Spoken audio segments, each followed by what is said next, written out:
नमस्कार साथियों।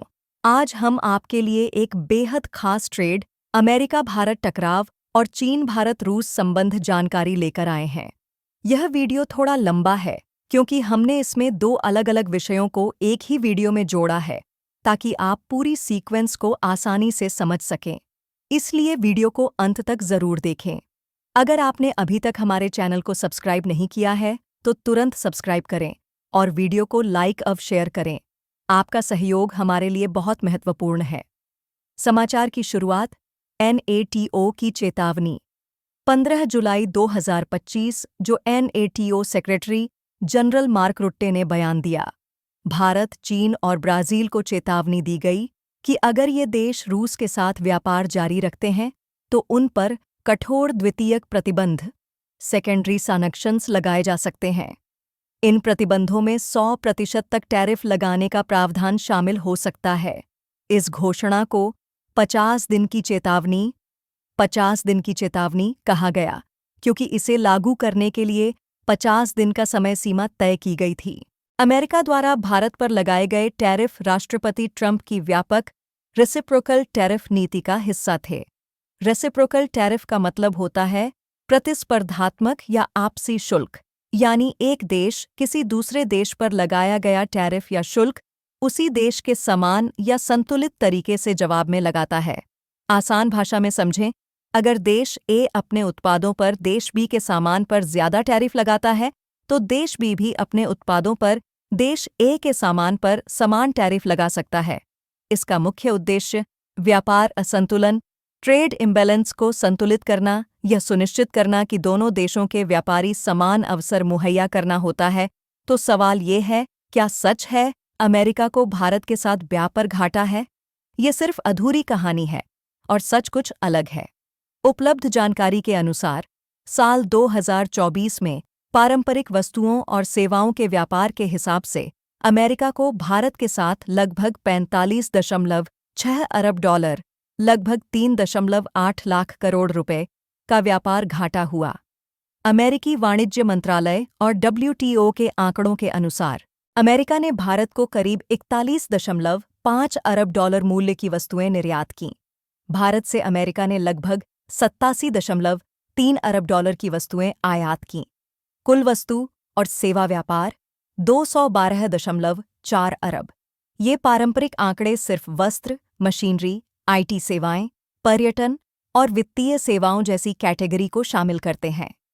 Digital platforms की कमाई।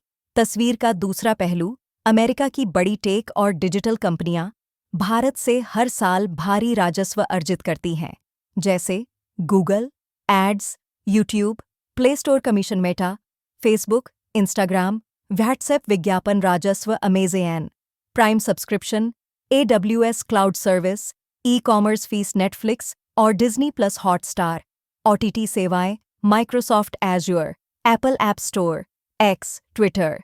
अनुमानों के मुताबिक इन डिजिटल सेवाओं और रॉयल्टी के जरिए अमेरिका को भारत से लगभग 35 से 40 अरब डॉलर, 3 लाख करोड़ रुपए तक का अतिरिक्त लाभ होता है।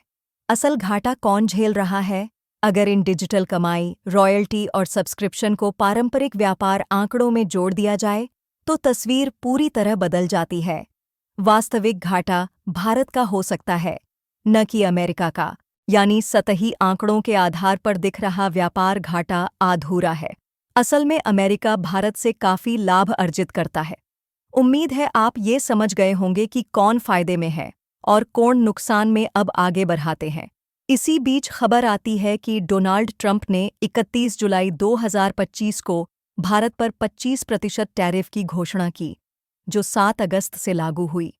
उन्होंने भारत को दोस्त कहा, लेकिन इसके साथ ही भारत के रूस संबंधों की आलोचना भी की।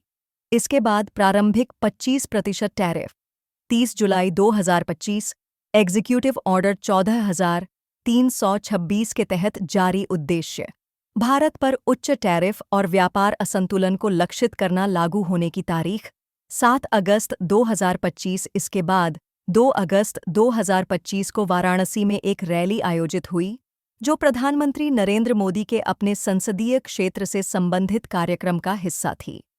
यह रैली विशेष रूप से महत्वपूर्ण थी क्योंकि उस समय अमेरिका ने भारत पर 25% टैरिफ शुल्क की घोषणा की थी। प्रधानमंत्री मोदी ने कहा, दुनिया में अस्थिरता का माहौल है। सभी देश अपने अपने हितों पर ध्यान दे रहे हैं। भारत दुनिया की तीसरी सबसे बड़ी अर्थव्यवस्था बनने की दिशा में अग्रसर है और इसलिए हमें अपने आर्थिक हितों को लेकर सतर्क रहना होगा। हम केवल वही वस्तुएं खरीदेंगे जो भारत में बनी हों।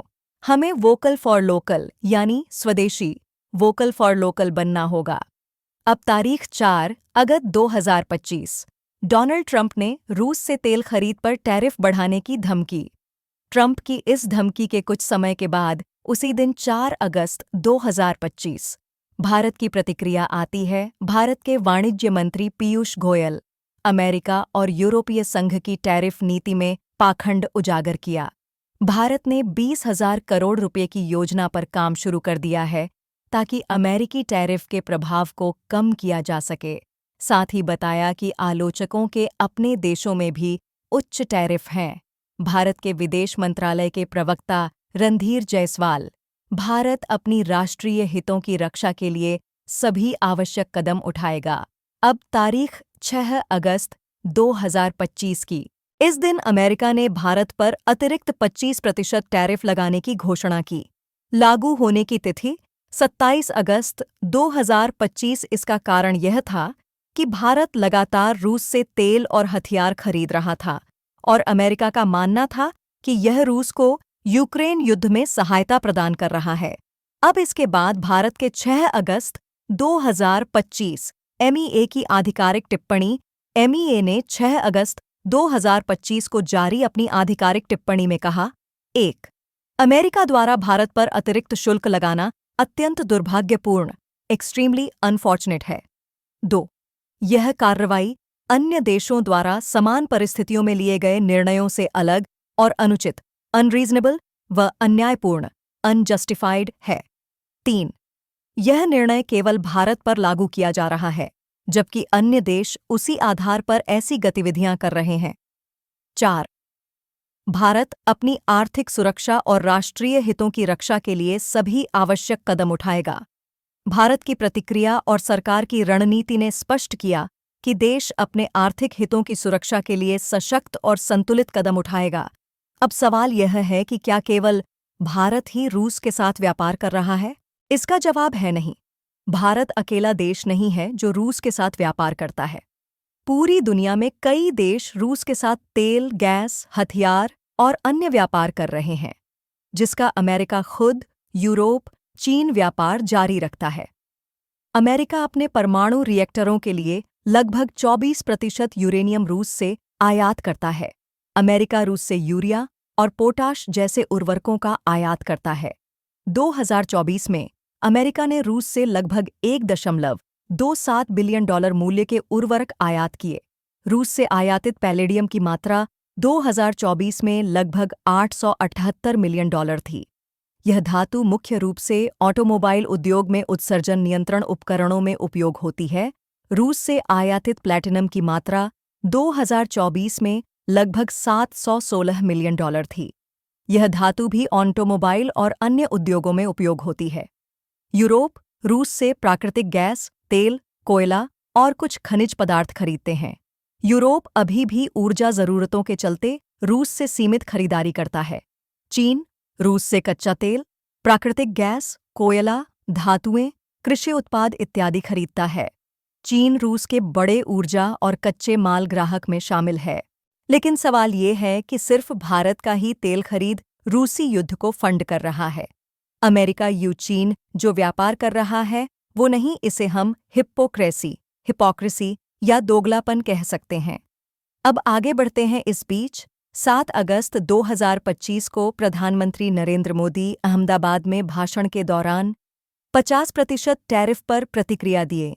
उन्होंने कहा, दबाव बढ़ सकता है लेकिन सरकार छोटे किसानों और पशुपालकों को नुकसान नहीं होने देगी। हर संभव कदम उठाएंगे। अब क्योंकि भारत झुक नहीं रहा तो ट्रंप कुछ दिन के लिए गायब होते हैं और अब बड्ढे बोलेपन की कमांड आती है पीटर नवारो के हाथ और वो 9 अगस्त 2025 भारत को महाराजा ऑफ टैरिफ कहते हैं और अतिरिक्त 25% को राष्ट्रीय सुरक्षा मुद्दा बताते हैं। जाहिर सी बात है, अमेरिका के कई इकोनॉमिस्ट और अन्य कई बड्ढे नाम ट्रंप की पॉलिसी के खिलाफ हो जाते हैं और कहते हैं कि ये भारत और अमेरिका के रिश्तों को समाप्त करा रहे हैं। तो पीटर नवारो को ये सफाई देनी ही थी, क्योंकि ये ट्रंप के आर्थिक सलाहकार है। और अब पीटर नवारो फिर से सामने आते हैं और 18 अगस्त 2025 को पीटर नवारो ने भारत को धमकी दी कि उसे रूस से तेल खरीदना बंद कर देना चाहिए, और अगर ऐसा नहीं किया गया तो कुल टैरिफ 50% तक बढ़ सकता है। और अब फिर 21 अगस्त 2025 को नवारो ने कहा कि भारत पर 50% टैरिफ में कोई बढ़ोतरी नहीं होगी, यानी अगर भारत रूस से तेल खरीदना जारी रखता है तो पूरी दर लागू होगी।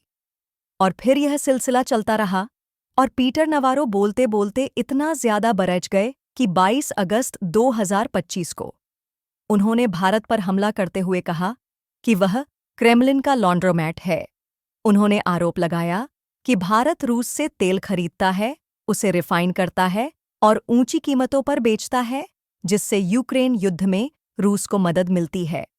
अब इस दौरान भारत की इस मुद्दे पर कोई प्रतिक्रिया नहीं आई है। कुल मिलाकर भारत ने इनको इग्नोर करना शुरू कर दिया और पीटर नवारो ने 27 अगस्त 2025 को फिर कहा कि अगर भारत रूस से तेल खरीदना बंद कर दे तो 25% टैरिफ हटाया जा सकता है। फिर 28 अगस्त 2025 को एक्स ने थ्रेड में कहा कि भारत का टैरिफ और रूस से तेल खरीदना वैश्विक संकट का कारण बनता है। 50% टैरिफ, 25% अनुचित व्यापार प्लस 25% राष्ट्रीय सुरक्षा को उचित ठहराया। ये सब चलता रहा और अब 29 अगस्त 2025 को एक नई बात सामने आई है कि टैरिफ के बावजूद भारत ने रूस से तेल आयात 10 से 20% बढ़ा दिया है। इसका साफ मतलब था कि अगर रूस के साथ हमारे रिश्ते आपको नुकसान पहुंचा रहे हैं तो जारी रखिए, अभी तो हम इसका आनंद ले रहे हैं। ये सब चल ही रहा था कि अमेरिका के साथ बढ़ते टैरिफ तनाव के बीच प्रधानमंत्री नरेंद्र मोदी ने अगस्त 2025 के अंत में एशिया में 2 बड़े कूटनीतिक कदम उठाए। 29 से 30 अगस्त को जापान द्वारा और 31 अगस्त से 1 सितंबर को चीन में 25वें SCO शिखर सम्मेलन में भागीदारी। जापान द्वारा आर्थिक और सुरक्षा साझेदारी को नई ऊंचाई। यह मोदी का 7 साल में पहला जापान द्वारा था। और 15वां भारत जापान वार्षिक शिखर सम्मेलन। जापानी प्रधानमंत्री शिगे इशिबा के साथ मुलाकात में special strategic and global partnership को मजबूत करने पर जोर। जापान ने अगले 5 वर्षों में 10 ट्रिलियन $86 बिलियन निवेश का वादा किया, जो पिछले कमिटमेंट का 2 गुना है। सुरक्षा सहयोग पर joint declaration on security cooperation sign हुआ।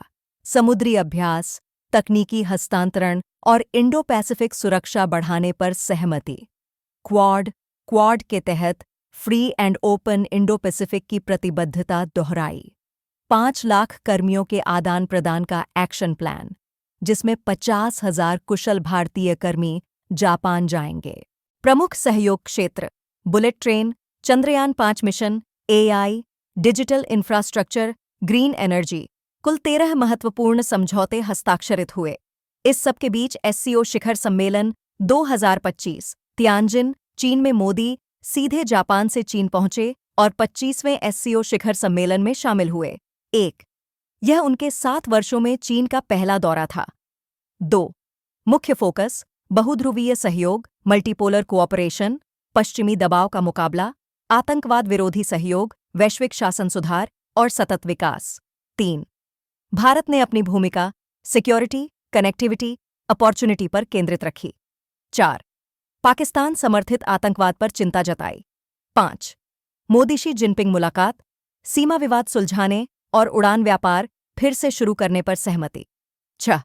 मोदी पुतिन मुलाकात, गर्मजोशीपूर्ण बातचीत और भारत रूस साझेदारी को समयहीन उदाहरण बताया। तियानजिन घोषणा SCO 2025। मुख्य बिंदु: आतंकवाद, अलगाववाद और चरमपंथ के खिलाफ पुनः प्रतिबद्धता, वैश्विक शासन सुधार, ग्लोबल गवर्नेंस रिफॉर्म को बढ़ावा, आर्थिक सहयोग और सतत विकास को मजबूत करने पर जोर। प्रधानमंत्री मोदी ने 3 प्रमुख स्तंभ रेखांकित किए: सुरक्षा, कनेक्टिविटी, अवसर। आतंकवाद पर शून्य सहिष्णुता, जीरो टॉलरेंस की नीति पर बल। क्षेत्रीय कनेक्टिविटी बढ़ाने का समर्थन, परंतु संप्रभुता, सॉवरेंटी से समझौता नहीं। पाकिस्तान समर्थित आतंकवाद पर चिंता व्यक्त की। द्विपक्षीय संबंध, bilateral dynamics, Modi, Xi Jinping. साझेदार, विरोधी नहीं, पर सहमति। सीमा विवाद सुलझाने, उड़ाने और व्यापार पुनः शुरू करने पर सहमति। मोदी, पुतिन, गर्मजोशीपूर्ण इशारे, हाथ पकड़कर कार यात्रा। भारत रूस मित्रता को समयहीन उदाहरण बताया।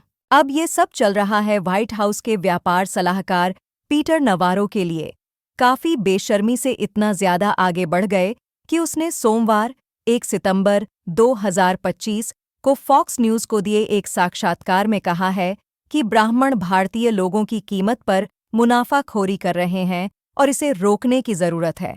और मैं आपको बता दूं कि इस दौरान डोनाल्ड ट्रंप फिर से 1 सितंबर 2025 डोनाल्ड ट्रंप ने यूएस इंडिया व्यापार को वन साइडेड डिजास्टर कहा और यह भी दावा किया कि भारत द्वारा टैरिफ शून्य, जीरो टैरिफ करने की पेशकश को बहुत देर से लेट बताया। हालांकि ये दावा ट्रंप का है तो इस पे विश्वास करना काफी कठिन असंभव है। और फिर 2 सितंबर 2025 को भारत को डेड इकोनॉमी कहा। आरोप लगाया कि भारत रूस के साथ व्यापार करके अपनी अर्थव्यवस्था को भविष्य में खतरे में डाल रहा है और दावा किया कि उन्हें इसकी कोई परवाह नहीं। लेकिन आपको शायद पता होगा कि भारत की जीडीपी रिपोर्ट अभी आई है और उसमें भारत की जीडीपी पहली तिमाही में 7.8% की दर से बढ़ रही है, जो अमेरिका की अर्थव्यवस्था से अलग है।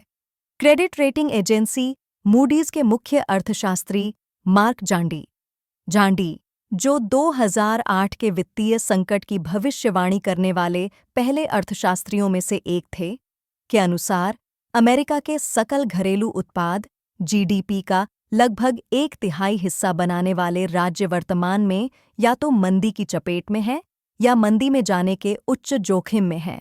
अगर आपको यह खबर पसंद आई हो तो हमारे चैनल को अभी सब्सक्राइब करें और बेल आइकन दबाएं ताकि हर ताज़ा अपडेट सबसे पहले आप तक पहुंचे।